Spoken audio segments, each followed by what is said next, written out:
قبر کے اندر فائدہ دینے والی دو بہترین چیزوں میں سے ایک قرآن پاک ہے اور ایک صدقہ قبر ہی کے حوالے سے چند اور اعمال ہیں کہ جن کو بجا لانے سے انسان عذاب قبر سے بچ جاتا ہے۔ ان میں سے جو سب سے بڑے دو عمل ہیں، ایک ذکر اللہ یعنی قرآن پاک کی تلاوت اور ایک صدقہ۔ جس طرح سورہ ملک قبر والے کو مرغی کی طرح، جیسے مرغی اپنے بچوں کو آغوش میں لیتی ہے، سورہ ملک اپنے پڑھنے والے کو آغوش میں لے لیتا بعین، اسی طرح صدقہ بندے کو اپنی آغوش میں لے لیتا ہے۔ حتیٰ کہ بعض روایات اس بات کے اوپر دلالت کرتی ہیں کہ عذاب قبر کے اندر پہنچنے کی بھی کوشش کرتا ہے تو صدقہ ڈھال کی طرح سامنے آ جاتا ہے کہ اس کو عذاب نہ پہنچایا جائے۔ اللہ تعالیٰ اس نے مشکل اور مصیبت کے دنوں میں لوگوں کا پیٹ بھرا تھا۔ فَلَقْتَحَمَ الْعَقَبَةَ وَمَا أَدْرَاكَ مَا الْعَقَبَةُ فَكُّ رَقَبَةٍ۔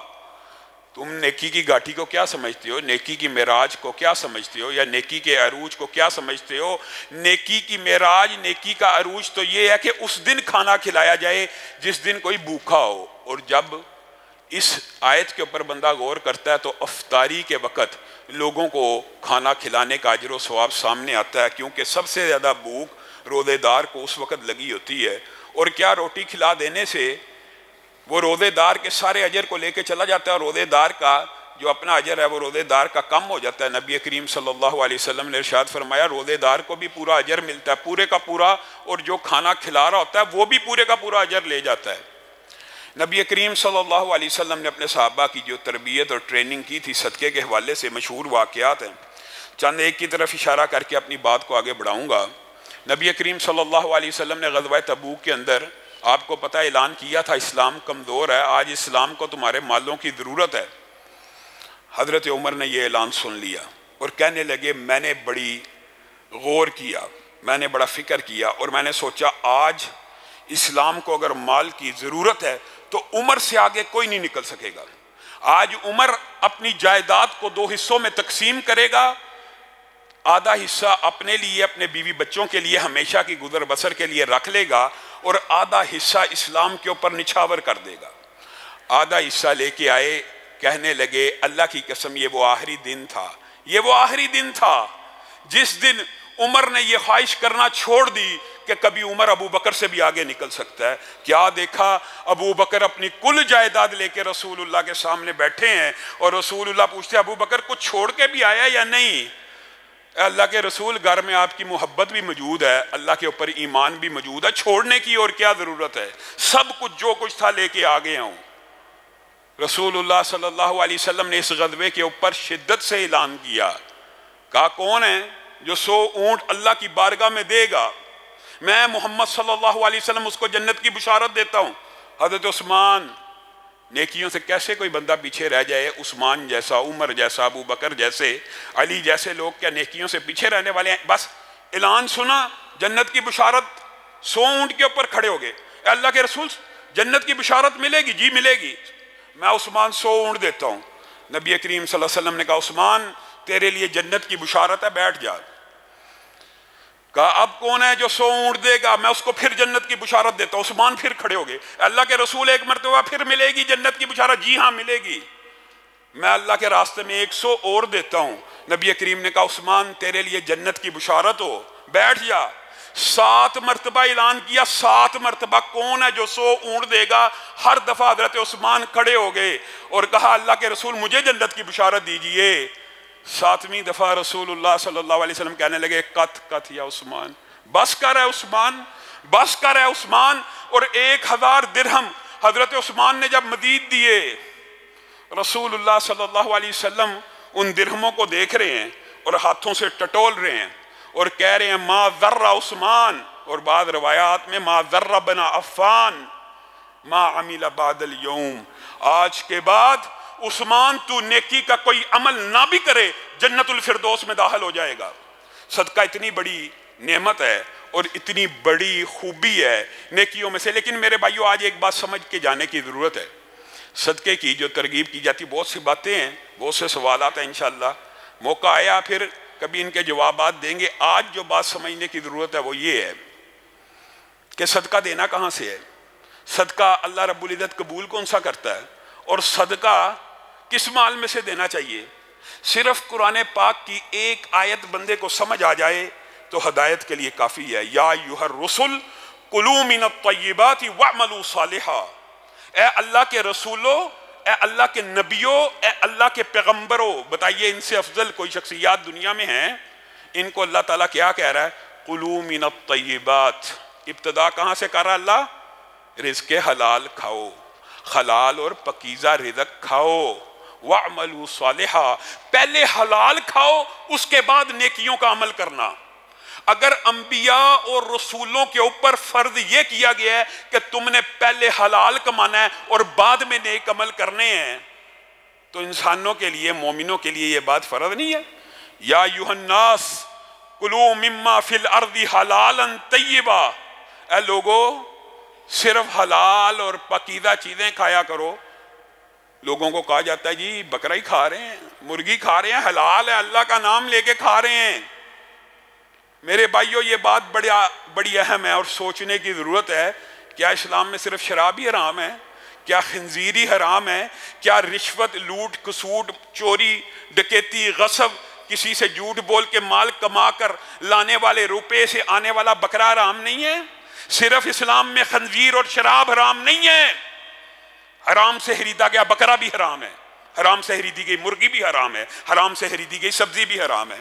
یہ آپ کو کس نے مغالطہ ڈال دیا کہ اللہ رب العزت نے یہ جی حلال جانور ہیں، پکیدہ جانور ہیں؟ جانور تو پکیدہ ہیں، لیکن اللہ یہ بھی دیکھے گا کہ کمائی کا اسلوب اور طریقہ کیا استعمال کیا۔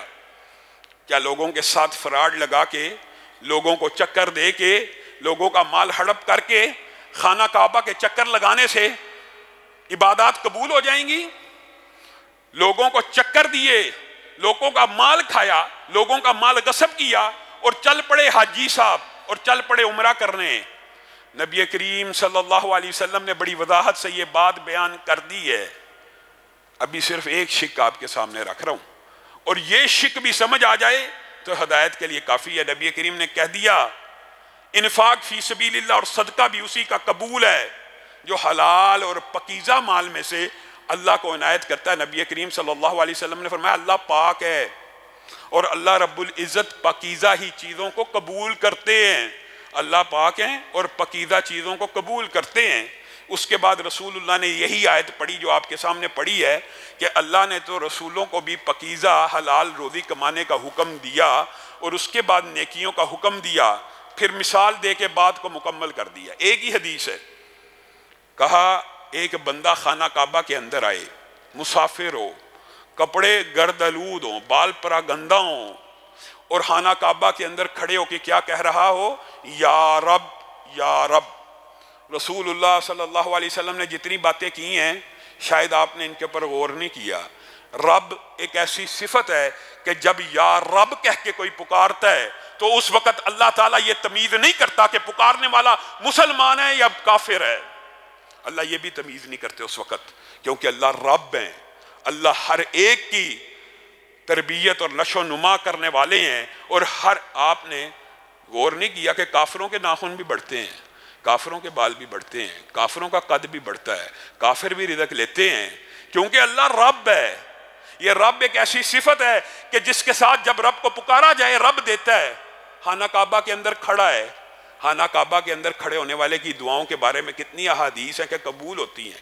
گویا رسول اللہ آپ کو اور مجھے بتا رہے ہیں مبارک جگہ کے اوپر کھڑا ہے، مبارک نام لے کے اللہ کو ان کے عظیم نام کا، صفت کا واسطہ دے رہا ہے۔ اور کیا ہے؟ مسافر ہے۔ مسافر کی دعا سنی جاتی ہے کہ نہیں؟ حدیثیں موجود ہیں۔ یعنی جتنی صفات بیان ہوئی ہیں، پریشان حال ہے، پراگندہ ہے، یہ ساری کی ساری وہ صفتیں ہیں جن کے اوپر دعا قبول ہوتی ہے۔ لیکن رسول اللہ صلی اللہ علیہ وسلم مجھے اور آپ کو کیا سمجھا رہے ہیں؟ وہ یا رب کہہ کے پکار رہا ہے، اس کی دعا کیسے سنی جائے گی؟ جب وہ یا رب کہتا ہے تو اللہ رب العزت بعض روایات کے اندر، اور مفہوم یہ ہے اس کو جواب دیا جاتا ہے تیری پکار کو کیسے سنا جائے اے بندے؟ تیرا کھانا بھی حرام کا، تیرا پینا بھی حرام کا، تیرا مال بھی حرام کا، جو لباس پہن کے آیا یہ بھی حرام کا ہے، اب تیری دعا نہیں سنی جا سکتی۔ بعض روایات کے اندر یہ الفاظ موجود ہیں، کچھ لوگ حلال کام بھی کرتے ہیں اور کچھ حرام کام بھی کرتے ہیں، یعنی مکس کاروبار چل رہا تھا، کچھ کام سودی ہے اور کچھ کام غیر سودی ہے۔ اس حوالے سے بھی بڑی ڈرنے کی ضرورت ہے۔ عجیب و غریب معاشرہ سود کو حلال سمجھ کے کھا رہے ہیں، سود کو حلال سمجھ کے کھا رہے ہیں، وہ سود کہ جو اللہ اور اس کے رسول سے جنگ ہے۔ آج مسلمان امت نے یہ جی سسٹم ہے، یہ جی بینکنگ نظام ہے، اس سے مفر نہیں ہے، کوئی چارہ کار ہی نہیں ہے، اس نظام کا وبال حکمرانوں کو ہوگا، یہ ہوگا، انہوں نے سسٹم بنایا ہوا، ہمارا کیا قصور ہے؟ ہر بندے کے اوپر انفرادی طور پہ حلال کمانا فرض ہے، ہر بندے کے اوپر انفرادی طور پہ فرض ہے۔ یہ کسی نے کہہ دیا کہ گورنمنٹ نے اگر بینک بنائے ہوئے ہیں تو بینک سودی کاروبار لازمی کرے گا، ہر حال میں کرے گا؟ یہ مغالطے ہیں، یہ اشکالات ہیں جو بندوں کو شیطان ڈالتا ہے، اور کس لیے ڈالتا ہے یہ بھی سمجھ لیجیے، اس لیے ڈالتا ہے کہ حرام کو حرام نہ سمجھا جائے۔ جب کوئی بندہ کسی حرام چیز کو حرام سمجھنا چھوڑ دیتا ہے تو یاد رکھیے بالعموم کی بات ہو رہی ہے، محدثین نے لکھا ہے اللہ تعالیٰ پھر اس کو توبہ کی بھی توفیق نہیں دیتے۔ توبہ کی توفیق کس کو ملتی ہے؟ جو کسی گناہ کو گناہ سمجھتا ہے۔ ایک بندہ موسیقی کو گناہ ہی نہیں سمجھ رہا، حلال سمجھ کے سن رہا ہے، کبھی توبہ کرے گا؟ ایک بندہ سود کو سمجھ ہی حلال رہا ہے، توبہ کرے گا؟ نہیں کر سکتا۔ یہ اللہ اور اس کے رسول کے ساتھ جو جنگیں ہیں، یہ ان جنگوں کے اندر کیا تم جیت جاؤ گے؟ رسول اللہ صلی اللہ علیہ وسلم کے صحابہ، خود رسول اللہ صلی اللہ علیہ وسلم کا کیا کاروبار تھا؟ ابتدائے اسلام میں آپ کے سامنے سیرت کے باب میں تفصیلی طور پہ رکھا تھا، انبیاء نے بکریاں کیوں چرائیں؟ رسول اللہ صلی اللہ علیہ وسلم کے پاس ہم یہ سمجھتے ہیں کہ ہمارا ٹائم بڑا قیمتی ہے، نبیوں سے زیادہ کسی کا ٹائم قیمتی ہو سکتا ہے؟ سارے انبیاء نے بکریاں چرائی ہیں، سارے انبیاء نے۔ کیا حکمت ہے اس کی؟ کچھ حکمت ہے، ان میں سے ایک حکمت یہ بھی ہے کہ انبیاء کو بھی تجارت کرنے کا حکم ہے، اسی لیے رسول اللہ کبھی شام گئے، کبھی حدیجہ کا مال لے کے گئے۔ رسول اللہ صلی اللہ علیہ وسلم نے اپنی عملی زندگی سے ثابت کیا کہ پہلے حلال رزق کمانا ہے، پھر اللہ کی بارگاہ میں انفاق کرنا ہے۔ اور سفیان ثوری نے کہہ دیا، کتنے بڑے امام تھے سفیان ثوری، عجیب بات کہہ گئے، کہتے ہیں کہ وہ بندہ بہت بڑا جاہل ہے، اور وہ بندہ احمق ہے، اور وہ بندہ بے وقوف ہے جو یہ سمجھتا ہے کہ میں حرام کمائی میں سے خرچ کر کے اللہ کی خیر و برکتوں کو حاصل کر لوں گا، یا حرام مال خرچ کر کے اپنے پکیزہ مال کو پاک اور صاف کر لوں گا۔ وہ بے وقوف ہے۔ کیا مثال دی؟ کہنے لگے یہ ایسا ہی ہے، ایک بندہ اپنا میلا کپڑا دھونا چاہتا ہو، ایک بندہ اپنا میلا اور گندا کپڑا دھونا چاہتا ہو تو بجائے صابن کے اپنے پیشاب سے دھونا شروع کر دے۔ کیا پیشاب سے دھونے سے کپڑا پاک صاف ہو جائے گا؟ تو حرام مال دینے سے باقی مال حلال ہو جائے گا، اللہ قبول کر لے گا۔ اور جو بات میں کہہ رہا تھا کہ مکس کمانے والے، یہ حدیثیں، یہ روایتیں بھی موجود ہیں۔ نبی کریم صلی اللہ علیہ وسلم نے ارشاد فرمایا، ایک بندے نے عمدہ لباس پہنا، 10 درہم کا لباس پہنا، 9 درہم حلال کے ہیں، 1 درہم حرام کا ہے۔ جب تک اس کے بدن کے اوپر موجود ہے کوئی نفلی، کوئی فرضی عبادت قبول نہیں ہے۔ تو جو گوشت، جو پوشت پورے کا پورا حرام سے پلا ہو، نبی کریم صلی اللہ علیہ وسلم نے کہا وہ گوشت اور پوشت جس کی حرام سے تربیت اور نشو نما کی گئی ہو، وہ جہنم کا زیادہ حقدار ہے بنسبت جنت کے۔ اگرچہ غور کریں، قصور بچے کا نہیں ہے، قصور بچے کا تو نہیں ہے، ماں باپ حرام کماتے تھے لیکن پلا حرام کی کمائی سے ہے۔ اس حرام کی کمائی کے کچھ اثرات لا محالہ طور پہ ظاہر ہوں گے، اور اگر اللہ کی رحمت نہ ہوگی تو یہ پورے کا پورا بدن آگ میں چلا جائے گا۔ اور اللہ کی رحمت سے بعض لوگ محفوظ بھی ہو جائیں گے کہ ان بچوں کا تو قصور ہی نہیں تھا، ماں باپ نے حرام کھلا دیا، عقل اور شعور کی منزلیں طے ہوئیں تو عقل آئی کہ میرے ماں باپ حرام کماتے تھے، اب میں اس راستے پہ نہیں چلوں گا، تو انشاءاللہ وہ لوگ معاف کیے جائیں گے اور ان کو بخش دیا جائے گا۔ آپ کے سامنے چند ایک باتیں ضرور رکھنا چاہتا ہوں، یہ باب بڑا طویل ہے، اس کے اندر دیکھیں، آپ غور کریں۔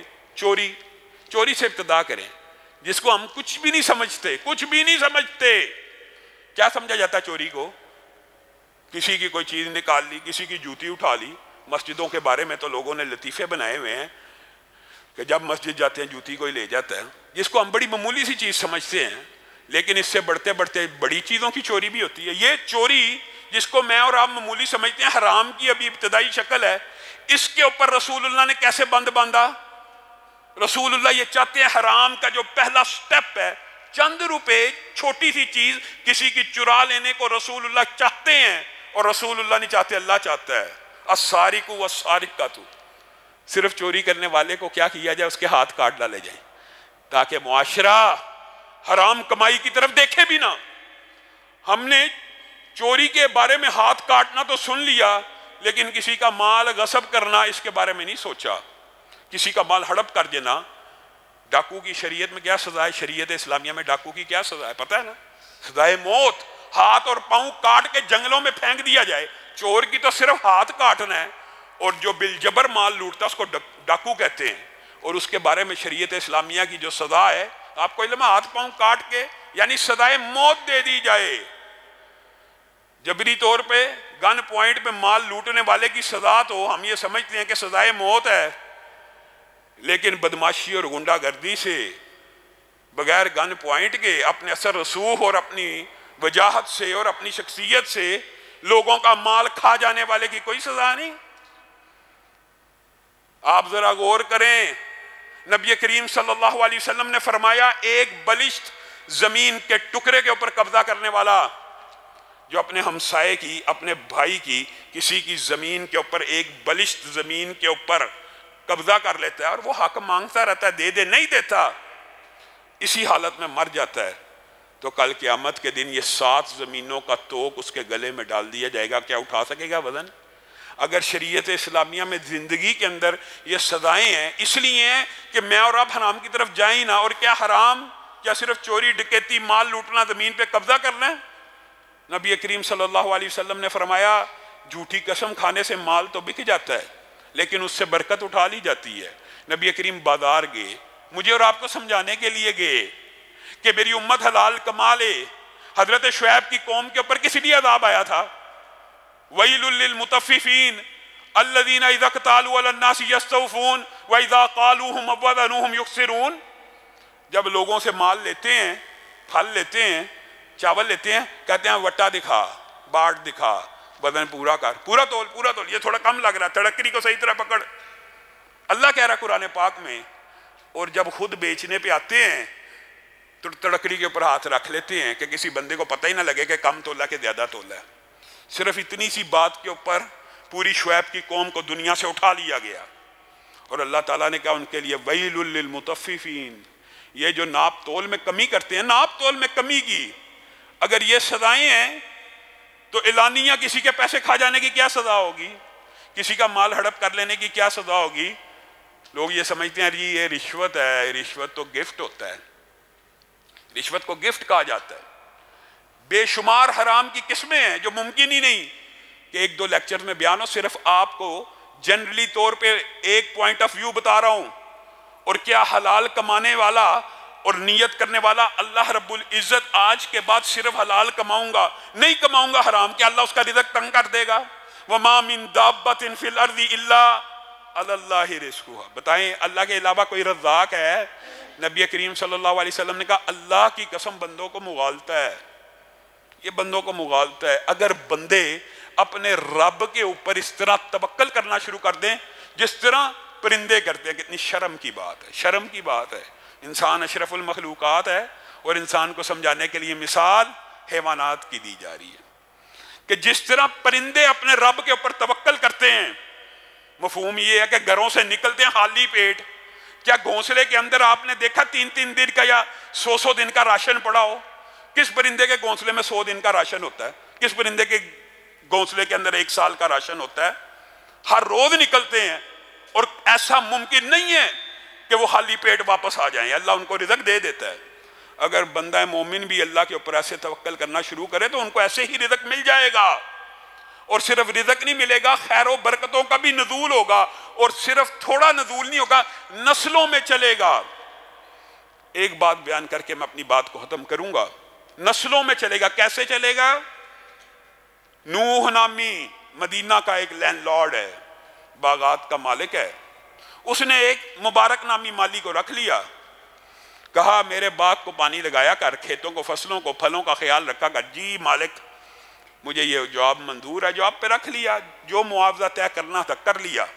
ایک عرصے کے بعد آیا، اور بعض تاریخی روایات سے یہ بات ملتی ہے کہ 5-6 سال کے بعد آیا وزٹ کرنے، اور گاہے بگاہے آتا جاتا تھا۔ ایک دن وزٹ کرنے آیا اور باغ میں بیٹھ گیا۔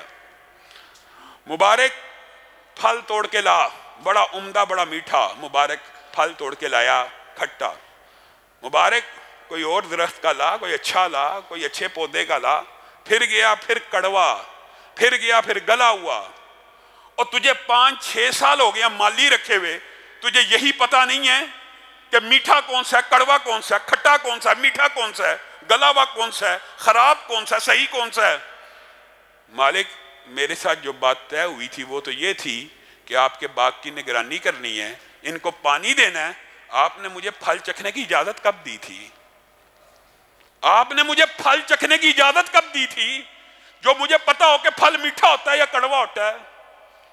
نوح کی آنکھوں میں آنسو آ گئے، اپنے گھر گیا، کہا بیٹی کیا تو چاہتی ہے کہ میری نظر میں اس وقت زمین کا جو سب سے ایماندار آدمی ہے، چاہے وہ جتنا مرضی غریب ہو، اس کے ساتھ تیری شادی کر دیا؟ جی بابا میں حاضر ہوں، جس کے ساتھ آپ چاہیں گے میں شادی کروں گی۔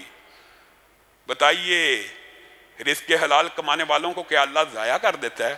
مبارک کی شادی اس عورت سے ہوئی، مبارک اسی نوح کا ملازم ہے، ملازم کے ساتھ بیٹی کی شادی کر دی۔ یہ حسن نیت سے کی ہوئی شادی کا رزلٹ کیا نکلا، نتیجہ کیا نکلا؟ ان کے گھر بیٹا پیدا ہوا، نام کیا رکھا؟ عبداللہ۔ اور یہ وہی عبداللہ بن مبارک ہیں۔ آج 1300 برس گزر گئے ہیں، حدیث کا کوئی طالب علم ایسا نہیں جو ان کا نام سنے آنکھیں ادب سے جھک نہ جائیں۔ یہ وہ عبداللہ ابن مبارک ہیں۔ ان کے بھی بے شمار واقعات ہیں کہ کبھی موقع آیا تو انشاءاللہ ان کی سیرت کو بیان کریں گے۔ ایک واقعہ لیکن بیان کرتا ہوں جو رزق حلال کے حوالے سے ہے۔ عبداللہ ابن مبارک اتنا بڑا مقام و مرتبہ کہ ہمسایہ اپنا گھر بیچنے کے لیے ڈبل قیمت مانگتا۔ لوگ پوچھتے ہیں کیوں ڈبل مانگ رہے ہو؟ کہا ایک قیمت گھر کی ہے اور ایک قیمت عبداللہ ابن مبارک کی ہمسائیگی کی ہے۔ اتنا بڑا محدث ہے، فوت ہو گئے۔ شاگرد کو خواب آئی، عبداللہ ابن مبارک جنت میں بیٹھے ہوئے ہیں، میوے کھا رہے ہیں۔ شاگرد نے پوچھا کیا معاملہ ہوا؟ کہا بہت اچھا گزر گیا، اللہ تعالیٰ نے بڑی اعلیٰ جنت دی، لیکن میں تجھے ایک بات بتلاؤں، یہ بات سمجھنے کی ضرورت ہے، میں تجھے ایک بات بتلاؤں۔ جی ہاں، وہ جو میرے سامنے لوہار رہتا تھا نا، لوہار، وہ جو سامنے میرے گھر کے رہتا تھا ایک لوہار، اللہ تعالیٰ نے جنت میں اس کو میرے سے ایک درجہ اوپر بٹھایا ہوا ہے۔ وہ شاگرد خواب سے اٹھا، اس کو یہ سمجھ آ گئی کہ یہ ضرور کوئی روحانی خواب ہے۔ وہ اس لوہار کی بیوی کے پاس چل دیا کہ عبداللہ ابن مبارک اتنا بڑا محدث جنت میں تو چلا گیا ہے، لیکن ایک عام لوہار اس سے اوپر ایک درجے میں بیٹھا ہوا ہے، یہ کیسے ممکن ہے؟ لوہار کی بیوی کے پاس جا کے کہنے لگا کیا ماجرا ہے؟ ضرور کوئی نہ کوئی ایسی بات ہوگی جس کی وجہ سے اللہ تعالیٰ نے اتنی بڑی بات مجھے خواب میں بتلا دی ہے۔ کہا زیادہ تو میں نہیں جانتی، لیکن یہ بات ہے عبداللہ ابن مبارک جب رات کو قرآن پاک پڑھ رہے ہوتے تھے، حدیثیں سنا رہے ہوتے تھے، حدیثیں سیکھ رہے ہوتے تھے، تو وہ لوہار اپنا کام کرتے ہوئے اللہ سے یہ دعا کیا کرتا تھا، اللہ رزق کی تنگی کی وجہ سے پریشان ہوں، اگر تو مجھے رزق حلال وافر دے دے تو میں عبداللہ ابن مبارک کی طرح قرآن پڑھا کروں گا، میں عبداللہ ابن مبارک کی طرح حدیث پڑھا کروں گا۔ اللہ نے موقع نہ دیا لیکن یہ رزق حلال کماتا رہا۔ بیوی نے کہا دوسری جو نیکی مجھے یاد پڑتی ہے کہ حرام نہیں تھا کھاتا، اللہ کا اتنا خوف رکھتا تھا کہ جس وقت اذان ہوتی تھی اس نے اپنے اوپر فرض کیا ہوا تھا کہ جیسے ہی اذان کا اللہ اکبر شروع ہوا اپنے کاروبار کو ترک کر دینا ہے، کیونکہ اس وقت یہ کاروبار کرنے کو بھی حرام سمجھتا تھا، ویسے غریب تھا۔ حتیٰ کہ بعض اوقات میں نے دیکھا، بیوی کہہ رہی ہے میں نے دیکھا کہ ہتھوڑا لوہے کا اٹھایا ہوا کندھے سے پیچھے ہے، اللہ اکبر کی آواز آئی تو آگے بھی نہیں رکھا، ادھر سے پیچھے چھوڑ دیا اور مسجد کی طرف چل دیا۔ اسی لیے نبی کریم صلی اللہ علیہ وسلم نے ارشاد فرمایا رزق حلال کمانے والا تاجر، میرے بھائیو امیر غریب کا کوئی فرق نہیں، کل بھی آپ کے سامنے یہ بات رکھی تھی، یہ بہت بڑا مغالطہ وسوسہ ہے۔ کہ امیری آپ کے ہاتھوں کی، آپ کے انٹلیکچولیزم کی، آپ کے برین کی، آپ کی صلاحیت کی وجہ سے آئی ہے۔ اللہ کی قسم یہ شیطان کا مغالطہ ہے۔ یہ جو امارت ہوتی ہے، یہ جو دولت ہوتی ہے، اللہ کی تقسیم کی وجہ سے ہوتی ہے۔ ورنہ جو کل مثال دی تھی اس کو ہمیشہ کے لیے یاد کر لیں، ورنہ دنیا کے اندر ہاتھ کی کمائی سے اگر بندہ امیر ہوتا ہو تو سب سے زیادہ امیر طبقہ مزدور کا ہو، اور سب سے زیادہ غریب طبقہ کون سا ہوتا ہے؟ مزدور کا ہوتا ہے۔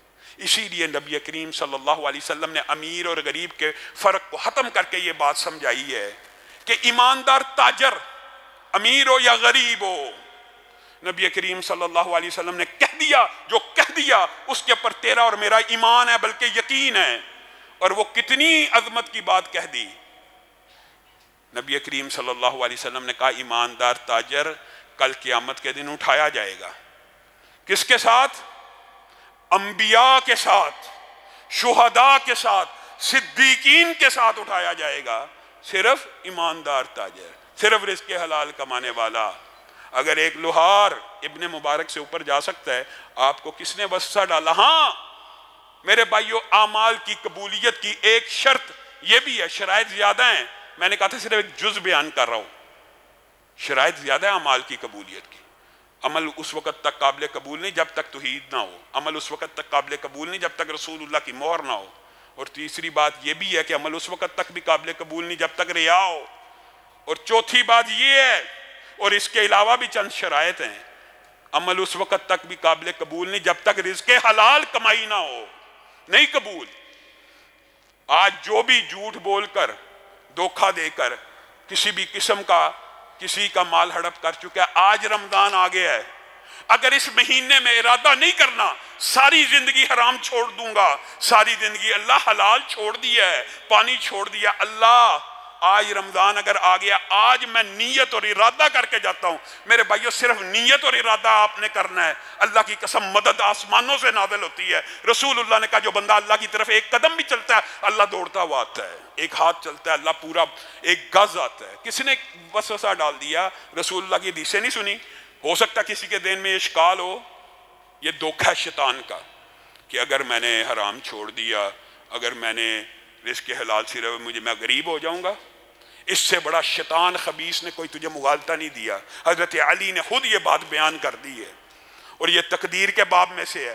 یوم کتابت تقدیر میں آپ کا اور میرا جتنا رزق لکھا ہوا ہے، اللہ کی قسم آپ جتنی مرضی محنت کر لیں اس سے زیادہ نہیں کما سکتے، اور قسم کھا کے پھر یہی بات ہے، اور آپ کی مرضی ہے وہ لکھا ہوا رزق حلال طریقے سے کمائیں یا حرام سے کمائیں، آپ کی مرضی ہے۔ حضرت علی نماز پڑھنے کے لیے داخل ہوئے، گھوڑے کے اوپر زین موجود ہے، ارادہ کیا جب میں نماز پڑھ کے باہر نکلوں گا تو جس بندے کو میں کہہ کے آیا ہوں کہ زین کی اور گھوڑے کی حفاظت کریں اس کو 3 درہم دوں گا، نماز کے اندر ارادہ کر رہے ہیں، اس کو 3 درہم دوں گا۔ باہر آئے، گھوڑے پہ زین موجود نہیں، بندہ بھی غائب۔ کچھ دور گئے، دکان کے اوپر زین لٹکی ہوئی ہے، جا کے پوچھا کیا ماجرا؟ زین تو میری تھی، چوری ہو گئی۔ کہا ابھی ایک بندہ آیا تھا 3 درہم کی بیچ کے چلا گیا ہے۔ بات سمجھ نہیں آئی شاید۔ حضرت علی نے حلال طریقے سے 3 درہم دینے تھے، گویا اللہ رب العزت نے وقت بھی لکھا تھا کہ اتنے بج کے اتنے منٹ پہ اس بندے کو 3 درہم ملنے ہیں، بندے کی مرضی ہے حرام طریقے سے لے لے یا حلال طریقے سے لے لے، میری اور آپ کی مرضی ہے۔ جب اللہ نے لکھ دیا ہے کہ رزق اتنا ہی ملنا ہے تو جو مرضی چلاکی ہوشیاری کر لے، اللہ کی قسم اگر نہ بھی کرے گا حلال طریقے سے مل جائے گا۔ ارادہ کر لیجئے، اللہ رمضان آ گیا، جو معاملات ہیں سب کو سیدھا کر لیں گے، اور آج کے بعد صرف اپنے پیٹ میں، اپنے بچوں کے پیٹ میں، یہ بچوں کے ساتھ ظلم ہے، ان کے پیٹ میں حرام نوالا ڈالا جائے، اپنے اور اپنے بچوں کے پیٹ میں حلال روزی ڈلوائیں گے۔ اللہ رب العزت ہم سب کو رزق حلال فراہ نصیب فرمائے، اللہ ہم سب کو رزق حلال فراہ نصیب فرمائے، حرام کی پائی پائی سے محفوظ فرمائے۔ سبحان ربک رب العزت عما یصفون وسلام علی